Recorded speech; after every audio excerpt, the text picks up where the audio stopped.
अऊज़ु बिल्लाहि मिनश शैतानिर रजीम।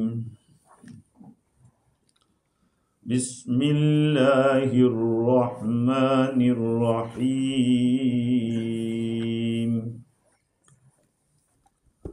वद्दुहा वल्लैलि इज़ा सजा मा वद्दअक रब्बुक वमा क़ला वलल आखिरतु खैरुल लक मिनल ऊला वलसौफ युअतीक रब्बुक फतरदा अलम यजिदक यतीमन फआवा ववजदक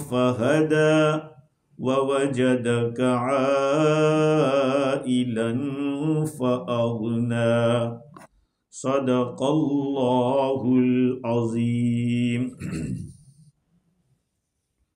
बुजुर्गों, प्यारे भाइयों, गुफ्तगू हमारी ये चल रही थी कि अल्लाह ताला ने सूरह वद्दुहा में ये फरमाया कि तुम्हारा रब तुम्हें अता करेगा, तुम खुश हो जाओगे। उसके ऊपर गुफ्तगू हो गई है। अब आगे फरमाते अलम यजिद का यतीमन फआवा, क्या अल्लाह ताला ने आपको यतीम पाया फिर आपको ठिकाना नहीं दिया। ववजदक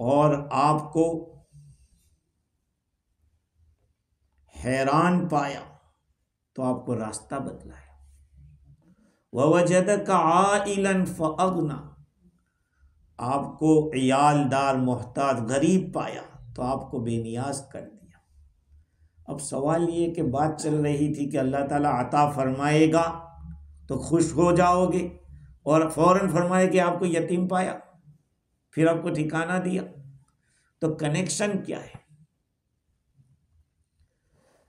तो तफसीर कबीर के अंदर लिखा है कि गोया कि ऐसा कहा जाता है कि अल्लाह ताला आपके साथ पहले भी कर चुके हैं। अलम यजीद के यतीमन फआवा, तुम पहले यतीम थे, अल्लाह ताला ने आपको ठिकाना दिया। तो हुजूर ने अर्ज किया कि हाँ, क्यों नहीं। तो अल्लाह ताला फरमाते हैं कि उस वक्त जब छोटे थे, उस वक्त की नेकियां और अभी आप नबी बना दिए गए और अभी की नेकियां, दोनों में कितना फर्क है। तो उस वक्त तो नेकियां ही कहाँ थी कि जिसके ऊपर इतना नवाजा जाता का, फिर भी हमने नवाजा। आज तो आपकी इतनी नेकियां हो गई, आपको नबूवत से नवाजा, हमने आपकी तरबियत की है। तो तरबियत के बाद छोड़ थोड़ी दिया जाता है। जब छोटे से कमज़ोर बच्चे थे उस वक्त हमने आपको नहीं छोड़ा और आपकी तरबियत की और आपको तरक्की दी, यहाँ तक कि आप एक ऊंचे मकाम पे पहुंच गए कि अगर आप ना होते तो हम दुनिया को बनाते ही नहीं। तो क्या सोचते हो कि हम आपको छोड़ देंगे? नहीं।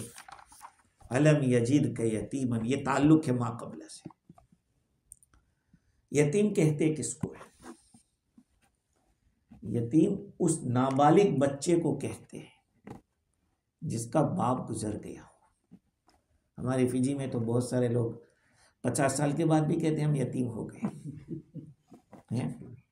एक लड़का था 37 ईयर्स का, 3 शादियाँ हो चुकी थी उसको, तो क्या मुझे कह रहा है कि मैं तो यतीम हूँ। मैंने कहा अभी भी यतीम हो तुम? इतने 37 साल के बाद भी यतीम? यतीम नाबालिग 15 साल का हो गया, वहाँ तक यतीम है। यतीम का बहुत ऊंचा मकाम है। हाँ, हुजूर अकरम सल्लल्लाहु अलैहि वसल्लम के साथ अल्लाह ताला ने यतीमी के अंदर क्या मामला किया। सीरत की किताबों में लिखा है, रिवायात में है कि आका सल्लल्लाहु अलैहि वसल्लम अभी माँ के पेट में थे, हजरत आमीना के पेट में थे, और बाप का साया खत्म। अल्लाह ताला ने अब्दुल्ला को उठा लिया और अभी अपने दादा अब्दुल मुत्तलिब के साथ थे, अपनी वालिदा के साथ थे। 6 साल के हुए और माँ का साया उठा लिया। अब पूरे दादा के साथ रहने लगे। दादा के साथ रहते थे। 2 साल ही हुए थे, 8 साल के हुए और दादा अब्दुल मुत्तलिब का इंतकाल हो। और अब्दुल मुत्तलिब ने अपने बेटे अबू तालिब को पूरा सौंपा, क्योंकि हजरत अब्दुल्ला जो हुजूर के वालिद थे वो और अबू तालिब ये दोनों सगे भाई थे, माँ भी एक बाप भी एक, सगे भाई थे। तो अब्दुल मुत्तलिब ने अपने बेटे अबू तालिब को वसीयत की थी कि इनकी कफालत करें, इनकी जिम्मेदारी उठाएं। यहाँ तक कि नबी सल्लल्लाहु अलैहि वसल्लम 40 साल के हो गए, नबूवत का ऐलान हो गया, वहां तक अबू तालिब जिंदा थे। बल्कि आपके साथ बाइकॉट किया गया, आपके साथ बाइकॉट किया उनकी कौम ने। अबू तालिब ने आपके साथ ईमान नहीं लाए, लेकिन साथ रहे और अपने बाप की वसीयत को निभाया। उसके बाद अबू तालिब का इंतकाल हो गया। तब तो फिर आप मतलब ये कि ये जो आप बचपन से लेकर इस उम्र तक यतीमी का इजहार नहीं होने दिया, हर एक ने हाथों हाथ लिया। हाँ, अब्दुल मुत्तलिब के यहाँ भी सारे बच्चों में हुजूर को आगे किया जाता था, और अबू तालिब के यहाँ भी आप सल्लल्लाहु अलैहि वसल्लम को सबसे पहले मुकद्दम करते थे। तफसीर राजी के अंदर एक बात लिखी है, एक रिवायत नकल की है कि अबू तालिब ने एक मर्तबा अपने भाई अब्बास से कहा, जो हुजूर के चचा थे वो भी, अब्बास इब्न अब्दुल मुत्तलिब, कि मैंने मोहम्मद से जो चीज़ें देखी है सल्लल्लाहु अलैहि वसल्लम, मैं आपको बताता हूँ। बताऊँ? कहा कि ज़रूर बताइए। उन्होंने फरमाया कि मैंने इनको अपनी कफालत में दिया, मैं रात और दिन कभी भी एक घड़ी उसको मैं जुदा नहीं कर सकता, किसी पर मुझे एतमाद नहीं है, यहाँ तक कि मैं उसको अपने बिस्तर पे सुलाता। तो मैंने एक दिन हुक्म दिया कि जाओ और अपने कपड़े बदल लो और मेरे पास सो जाओ। तो मैंने देखा कि आपके चेहरे पर नागवारी थी, लेकिन मेरे हुक्म की मुखालफत भी इनको पसंद नहीं थी। तो उन्होंने फरमाया, हुजूर ने, कि चचा अपने चेहरे को उधर फेर लीजिए ताकि आप, मैं कपड़े निकाल लूं, आप मेरे बदन को देख न सके, इसलिए कि किसी के लिए गुंजाइश नहीं है कि मेरी बॉडी को कोई देखे। तो अबू तालिब कहते हैं कि मुझे तो ताज्जुब हुआ कि ये क्या बात कर रहे हैं, तो मैंने अपनी निगाह को फेर दिया, यहाँ तक कि आप अपने बिस्तर में दाखिल हो गए। जब मैं उनके साथ अपने बिस्तर में गया तो मेरे और उनके बीच में एक कपड़ा हाइल हो गया। मैंने अपने बिस्तर में उनको दाखिल में क्या देखता हूँ कि बदन बिल्कुल नरम नरम है और खुशबू बहुत ज़्यादा भड़क रही है, गोया के मुश्क के अंदर उनको डुबोया गया हो। मैंने कोशिश तो की कि उनके बदन को देखूं, लेकिन मैं नहीं देख पाया। कभी कभी मैं बिस्तर के ऊपर उनको घूम पाता था, देखता नहीं था। तो मैं खड़ा होता देखने के लिए कि कहाँ है, तो वो फौरन आवाज़ देते, हाँ अना या अम, ये मेरे चचा, मैं यहीं पर हूँ, मैं अभी आ रहा हूँ। तो मैं बहुत सी दफ़ा उनकी बात को सुनता था जो मुझे अजीब लगती थी, और हालांकि ये रात गुजर जाने के बाद ऐसा होता था। हम खाना खाते थे, कभी बिस्मिल्लाह कुछ बोलते नहीं थे, पीते थे पानी, कुछ बोलते नहीं थे, लेकिन हुजूर सल्लल्लाहु अलैहि वसल्लम खाना खाने से पहले बिस्मिल्लाहिल अहद और फारिग होते खाने से तो अल्हम्दुलिल्लाह पढ़ते थे। तो मुझे बड़ा ताज्जुब होता था, और मैंने कभी आपसे झूठ नहीं देखा। बेकार हंसना या जाहिलियत की बातें, बच्चे जो खेलते का मैंने नहीं देखा। तो ये आपकी यतीमी का दौर था। तो यतीम का एक मतलब तो ये है, और यतीम का एक मतलब ये भी होता है दुर्रे यतीम। दुर्रे यतीम यानी ऐसा मोती जो बेनजीर हो, ऐसा कहीं मिल न सकता हो। हाँ, तो बाज़ मुफस्सिरीन ने ये कहा कि ये दुर्रे यतीम से बना हुआ ये लफ्ज़, यानी ऐसा मोती कि कहीं भी आपको मिल नहीं सकता। पूरे कुरैश के अंदर अदीमुन नज़ीर थे। खैर, यहां एक सवाल होता है कि बड़े लोग जब एहसान करते हैं तो भूल जाते हैं।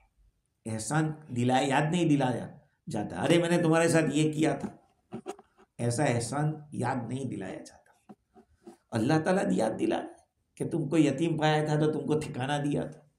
तो यहाँ एहसान जतलाने की क्या जरूरत है? नबी के ऊपर किया एहसान तो उसको बतला रहे हैं। कुरान मजीद में एक जगह पे उसकी बुराई आई है, अलम नुरब्बिका फीना वलीदन वलबिस्त फीना मिन उम्रिका सिनीन। फिरौन ने हजरत मूसा अलैहिस्सलाम को कहा था, अरे बचपन में तो हमने तुझको पाला था और कई साल तक हमारे पास रहा था। ये अल्लाह ताला ने मक्का में मजम्मत में बयान किया है। फिरौन की जो बात थी कि मूसा अलैहिस्सलाम को उसने कहलवाया था, तो अल्लाह ताला अब यहां बतला रहे कि अलम यजीद के यतीमन फआव। तो देखिए दोनों का मकसद क्या है। वहां मकसद हजरत मूसा अलैहिस्सलाम से ये था कि तुम मेरा कहना मानो, मैंने तुम पे एहसान किया है। यहां मकसद ये नहीं है। यहां मकसद ये है कि जब बचपन में हमने तुम्हें साथ दिया तो आगे भी हम देते रहेंगे। मकसद बदल गया। इसलिए यहां एहसान जतलाने का मकसद जो फिरौन का था वो अलग मकसद था, यहां पर अलग मकसद है। मतलब ये है कि आप ये मत गुमान करना कि हम आपको छोड़ देंगे, नहीं, जब आपको बचपन में नहीं छोड़ा। फिर दूसरी बात यह है कि अल्लाह ताला ने यहां पर 3 बातों का तस्करा किया। एक तो यतीमी का, दूसरा रास्ते से घुमा फिरा हुआ, या ये है कहिए कि हैरान और परेशान समझ लीजिए, एक दूसरा लफ्ज ये है। दूसरा तो अल्लाह ताला ने उनको रास्ता बताया, दूसरा एहसान ये। और तीसरा एहसान ये कि गरीबी फकीरी थी, अल्लाह ने बेनियाज कर दिया। तो अल्लाह ताला ने इन 3 चीजों को कैसे एक दूसरे के साथ क्यों बयान किया, इन आपस में रब्त, इनमें क्या ताल्लुक है? तो तफसीर कबीर में लिखा है कि देखिए जो एहसान होता है या कोई कर्ज, किसी को कर्ज दिया जाता है, वो 2 तरह का होता है। मिसाल के तौर पर इनसे पैसे मैंने लिए, एक तो ये है तो मेरे जिम्मे कर्जा है, और एक है मेरा काम उन्होंने कुछ कर दिया, ये भी एक कर्जा है। आप जो शरीफ इंसान होता है ना, शरीफ इंसान, वो कोशिश करता है यार ये मुझे काम लगा है तो मुझे अल्लाह मौका कब दे कि मैं भी उसको काम लगाऊं। बाकी आज का दौर तो यूज एंड थ्रो वाली बात है। आज का जो दौर है कि भाई काम उठा लो, यूज एंड थ्रो। बाकी जो शरीफ इंसान होता है वो क्या करता है कि मौके की तलाश में रहता है कि इसका कुछ काम करे तो मैं भी आ गया हूं, ये मेरे काम पे आ गया है तो मैं भी आ गया हूं। लेकिन जो माल वाला जो कर्जा होता है ना, वो तो अदा करने से फिनिश हो जाए कि दे दिया बस बात खलास। ये दूसरे वाला जो होता है ना, वो भारी होता है। इमाम राजी ने तफसीर कबीर के अंदर लिखा कि माली जो कर्जा होता है वो तो माफ करने से माफ भी हो जाता है या अदा कर देने से माफ हो जाता है, लेकिन जो दूसरे वाला है एहसान वाला, वो एहसान वाला अगर कोई ये भी कह दे कि यार तुमने मेरे लिए बहुत बड़ा काम किया, तब तो और पक्का हो जाता है कि मानता तो है कि मैंने कुछ किया है, तो उसको उससे कुछ काम लेना होगा तो वो ना नहीं कहेगा। खैर, तो जब थोड़े एहसान को पूरा करना मुश्किल होता है, एक इंसान किसी पर एहसान करता है तो चूंकि हम तो मखलूक है, ममलूक है, अल्लाह ताला तो बड़ा है, बड़ा होगा तो उसकी नेमतें भी बड़ी होगी। तो गोया के बंदा ये कहता है कि अल्लाह तूने अदम से मुझे निकाला, यानी मैं कुछ नहीं था और तूने मुझे वजूद बख्शा कि मैं एक इंसान बन गया। और इंसान भी कैसा, मैं उस दिन कहना भूल गया उस प्रोग्राम के अंदर जो हमारे फैमिली नाइट थी उसके अंदर, कि अल्लाह ताला ने नजासत को छुपाने खुद छुपाया है। हमारे बदन के अंदर नजासतें कितनी बड़ी हुई है, अगर खून निकला वजू डूब गया, अल्लाह ताला ने उस पर चमड़ी लगा। पेट के अंदर कितनी नजासतें, पेशाब की शक्ल में, पाखाने की शक्ल में कितनी नजासतें। तो हमारा जाहिर तो पाक है लेकिन अंदर नजासत है। तो फिर अगर अल्लाह सुब्हानहू व तआला गुनाहों के ऊपर सत्तारी कर दे माफी के जरिए, जैसे उसने हमारी नजासत को जाहिरी चमड़ी से छुपाया है, तो क्या मुश्किल है उसके लिए। हाँ, तो अल्लाह ताला ऐसे एहसानात करे जिसकी कोई इंतहा न हो, जिसको कोई शुमार न कर सकता हो। तो अल्लाह ताला ये फरमाना चाहते हैं कि देखिए नबी जी, मैंने तो आपके साथ ये किया था कि आप यतीम थे, मैंने आपको पनाह दी, और आप रास्ते के बारे में परेशान थे, हमने रास्ता दिखाया, और तीसरे नंबर पे आपके पास कुछ नहीं था, हमने आपको दिया। आप भी मेरे बंदों के साथ ऐसा करते रहना कि मेरे बंदों में जो यतीम हो उसकी तो आप मदद करना, मेरे बंदों में जो मोहताज हो उनकी आप मदद करते रहना, रास्ते से जो भटके हुए हो उनको रास्ते पे लाना, ये आपका काम है। ये इसलिए अल्लाह ताला ने 3 नेमतों को, 3 एहसान को एक साथ जमा करके बयान किया है। अलम यजीद के यतीमन फआवा, यतीम के बारे में हदीस शरीफ में आता है कि किसी यतीम के सर के ऊपर अगर हाथ फेर दे आदमी, उसके हाथ के नीचे जितने बाल आएंगे उतनी नेकियां मिलेगी। हाँ, इतना बड़ा सवाब है। यतीम, जिस घर में यतीम अगर परेशान हो वो घर बर्बाद होता है, और जिस घर में यतीम खुशहाल हो वो घर आबाद होता है। खैर, तो ये पहली बात थी, अलम यजीद का यतीमन फआवा ववजदक दौलन फहदा। दौल का जो लफ्ज है ये मेन लफ्ज है यहाँ पे, इसलिए कि दौल के एक माना गुमराह, और ये तर्जमा नऊजुबिल्लाह नहीं कर सकते। हाँ, रसूल के कुरान मजीद का कोई भी लफ्ज ऐसा इसका तर्जमा करना कि जो नबी की शान के खिलाफ हो या दीन की शान के खिलाफ हो, उसकी गुंजाइश नहीं है। तो ये लफ्ज दौल के माना, दलालत के माना गुमराही, हिदायत के माना सीधे रास्ते पे आना, ये है। तो अल्लाह ताला ने फरमाया ववजदक दौलन फहदा। तो देखना पड़ेगा कि दौल के क्या क्या माना आते हैं, और यहाँ पे कौन सा माना फिक्स हो सकता है, फिट हो सकता है, उसको समझने से पहले, इसलिए कि उसके बहुत सारे मीनिंग इमाम तफसीर कबीर राजी में तकरीबन 20 मीनिंग बतलाए। तफसीर के अंदर 20 कॉल लिखे हैं इसके ऊपर, हालांकि 90 लिखे, लेकिन वो एक 7वें नंबर का छूट गया है, तो 20 उन्होंने नंबर लिखे। क्या माना? यहां पर गुमराही मुराद नहीं है, इसलिए कि सबसे बड़ी गुमराही कुफ्र है, सबसे बड़ी गुमराही कुफ्र है, बिदअत है, ये सब गुमराही है। अभी हदीस पढ़ी ने, कुल्लु बिदअतिन दलाला, हर बिदअत गुमराही है। हुजूर सल्लल्लाहु अलैहि वसल्लम ने फरमाया हर बिदअत गुमराही, कुफ्र भी गुमराही, सबसे बड़ी गुमराही कुफ्र है, शिर्क है। तो यहां पर क्या माना मुराद लेंगे, अब समझिए। देखो, तफसीर अजीज शाह अब्दुल अजीज मुहद्दिस देहलवी रहमतुल्लाह अलैह की किताब है, उन्होंने बहुत अच्छे अंदाज में समझाया। इस तरह से उन्होंने बताया कि देखिए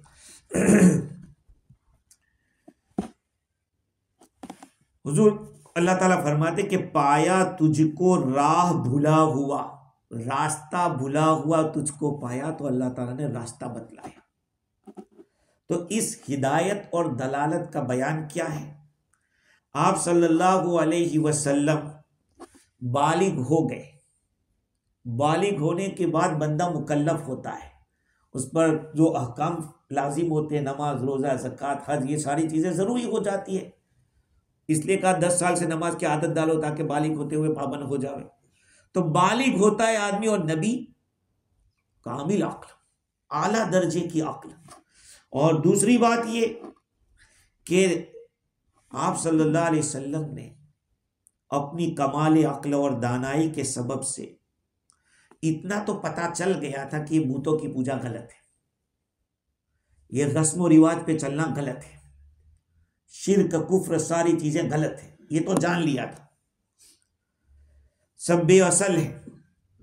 लेकिन अब दीन हक की तलाश थी, दीन हक की तलाश थी। ये तो नहीं कह दिया था कि आप नबी हैं, ये तो बाद में बताया कि भाई नबी है, लेकिन सिफात आपकी वो थी। किसी भी नबी ने, ये अकीदा है, याद रख लें, किसी भी नबी ने नबूवत मिलने से पहले या मिलने के बाद कोई कुफ्र नहीं किया। नबी अकरम सल्लल्लाहु अलैहि वसल्लम नबूवत से पहले भी कुफ्र, शिर्क, जाहिलियत, ये सारी चीजों से पाक थे। हाँ, कभी कोई इस तरह की बात पेश नहीं आई हुजूर से, और कहीं इस तरह की बात होने वाली थी, अल्लाह ताला ने बचा लिया। आगे चल के बात आएगी इसके ऊपर। खैर, तो आप सल्लल्लाहु अलैहि वसल्लम को यह ख्याल आया कि चलो ये बूते सब चीजें गलत है, लेकिन दीन सही क्या है। तो आपके समझ में आया, तदब्बुर से, ख्याल करने से समझ में आया कि इब्राहिम अलैहिस्सलाम ही का जो दीन था वो असल दीन है। हमारा असल दीन इब्राहिम अलैहिस्सलाम का दीन है। तो आप सल्लल्लाहु अलैहि वसल्लम को यह ख्याल हुआ कि इब्राहिम अलैहिस्सलाम का दीन क्या था। यह दीन था कि पूरा खुदा के हवाले कर देने का, अपने आप को अल्लाह के हवाले कर देना। यह है हज़रत इब्राहिम अलैहिस्सलाम का असल दीन, अल्लाह की इबादत बंदगी करो। लेकिन जब उस ज़माने में कोई ऐसा था ही नहीं कि जिसको इब्राहिम अलैहिस्सलाम का सही दीन मालूम हो। हुजूर पढ़े लिखे तो नहीं, कोई किताब में लिखी हुई बात पढ़ लेते कि किताब में लिखा है कि ये सच्चा दीन है, ये तो बात थी नहीं। और आप सल्लल्लाहु अलैहि वसल्लम को उस दीन के अहकाम की जो खोज तलाश थी उसमें परेशान थे कि मैं कैसे मालूम करूं। का यही परेशानी है, ये जो कहा है कि वह वजदका